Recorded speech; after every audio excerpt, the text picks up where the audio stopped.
نبی کریم صلی الله علیه وسلم یو ځل ارشاد فرمایي چې څوک داسې دی چې هغه د مانه پنځه خبرې واخلي، څه خبرې دي هغه د مانه واخلي، یاد کړي، په هغې باندې عمل وکړي، یا بل چا ته خو هغه په هغې باندې عمل وکړي. نو په هغه ټایم کې یو صحابي ابو هریره رضی الله تعالی عنه یا رسول الله زه حاضر یم. نبی کریم صلی الله علیه وسلم لاس نه ونیو، ورته ووایي چې اتق المحارم تکن اعبد الناس. کوم شیزونه چې الله حرام کړي دي هغې نه ځان بچ کا، نو ته به ډېر غټ عبادت گزار جوړ شي. څنګه چې مخکې ما وویل چې عبادت صرف دا نه دی چې صرف لمونځ به کوې، ځکه چې ډېر لمونځ گزار داسې دي، ډېر خلک لمونځ گزاره پابند دی د لمونځ، سود نه ځان نه بچي، سود به خوري. دی د لمونځ پابند دی، ښه مکمل طور باندې دی غلا کې اخته دی، دی فراډ کې اخته دی، دی دوکې کې اخته دی، او دی لمونځ پابند دی لیکن دی شراب څکي، دی د لمونځ پابند دی لیکن دی زنا کوي، دی د لمونځ پابند دی لیکن دی د بل مسلمان د قتلولو کوشش کوي چې دی ما قتل کړی دی، دی د لمونځ پابند دی لیکن دی سره سره د ده په زړه کې نور دینونو چې کوم دی هغه دا دین مې واغستی یا دا مې واغستی، زمونږ د علاقې کوم داسې کسانو سره وتي دي. همداسې ما ته یو کس ووایي چې یو کس تلو پینډۍ ته واپس راغی، بل ته یې وایي چې هلته کې ځو، هلته قادیانیان دي، پیسې هم راکړي، ګاډۍ هم راکړي. څه وخت سره قادیانیان شو، پیسې به واخلو، ګاډۍ واخلو، وروسته بیا مسلمانان شو. دا زمونږ ایمان دې ته ورسېده. دا زمونږ د دې علاقې کسان دي، د دې بل ځای نه دي، د ښه د پنجاب والا خو دي داسې.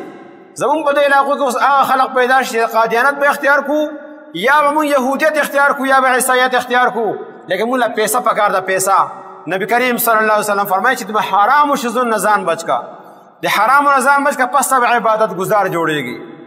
یا د غټ عبادت گزار دی لیکن ګاڼې منې ځمکه اغوستې ده، په مخه دانې راړې خوري، او دی وایي زه خو غټ عبادت گزار یم، هغه سود دی.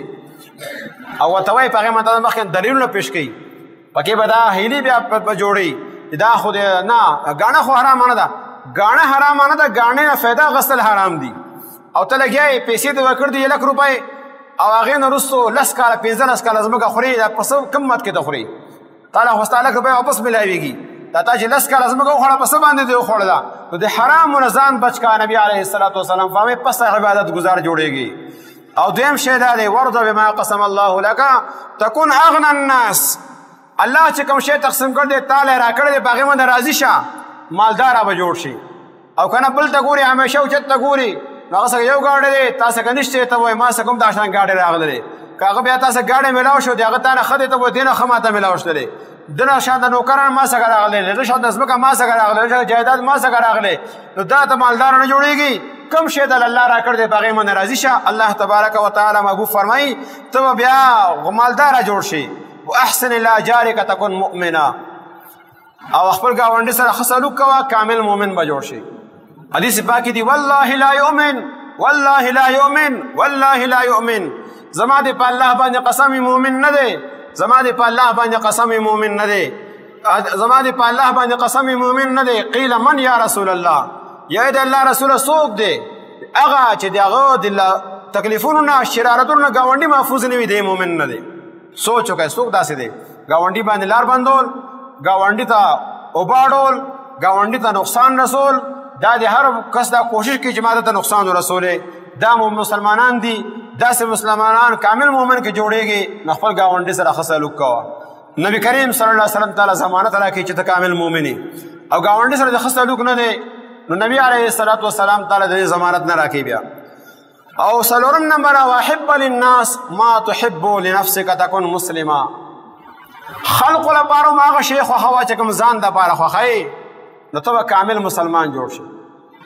حدیث پاک کې دي چا چې الله سره د الله رضا لپاره مینه وکړله، بغض یې چا سره وساته هغه هم د بغض الله رضا لپاره، او خلقو لپاره هغه شی خوښه چې کوم ځان لپاره یې خوښ کړو، فقط استکمل الایمان، د ده ایمان کامل شو. نن موږ داسې کوو چې ځان لپاره کوم شی خوښو او بل مسلمان لپاره خوښو نه. رډۍ والا پسې ورشه ماله فروټ راکړه، تاله به کوم مخکې چې کوم شیخ دی ته به د هغې پته مې هغه به تاله شاته اسخا اچولي کور ته راغلی هغه به بېکاره وي. غوښې والا تاله کومه غوښه راکوي، هغه به کوم شی چې ځان له نه خوښي هغه به تاله راکوي. سبزی والا تاله سبزي کومه راکوي چې کوم بېکاره سبزي خرابه سبزي هغه به تاله راکوي چې کور ته راغلی هغه به خراب وي، تیلی کې بند کړي ده ټیک ټاک ده.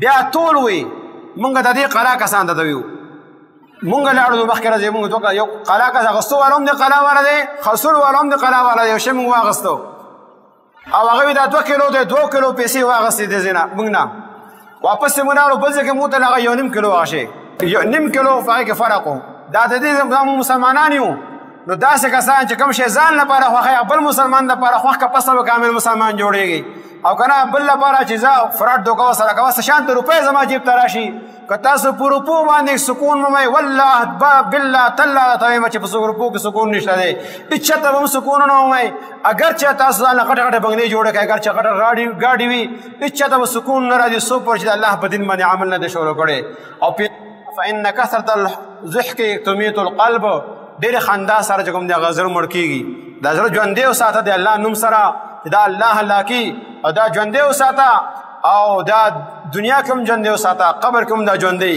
او کله د قیامت ورځ قایم شي په هغه ورځ باندې هم ستا زړه ژوندی ځکه چې حدیث پاک کې راځي چې د اختر شپې باندې عبادت وکړي نو الله تبارک وتعالی به د هغو خلقو زړونه د قیامت په ورځ باندې هغه ژوندي ساتي نو زړه ژوندی وساته هغه لپاره دا چې ډېر کثرت سره خواندمو الله دې مونږ له د عمل کولو توفیق راکړي الله دې مونږ د فراډ او دوکې نه بچ کړي کامل مسلمان چې کوم صفات دي صحابه کرامو چې کوم صفات وو نبی کریم صلی الله علیه وسلم چې کوم دین مونږ ته ښودلی دی الله دې مونږ د عمل کولو توفیق راکړي واخر دعوانا الحمد لله رب العالمین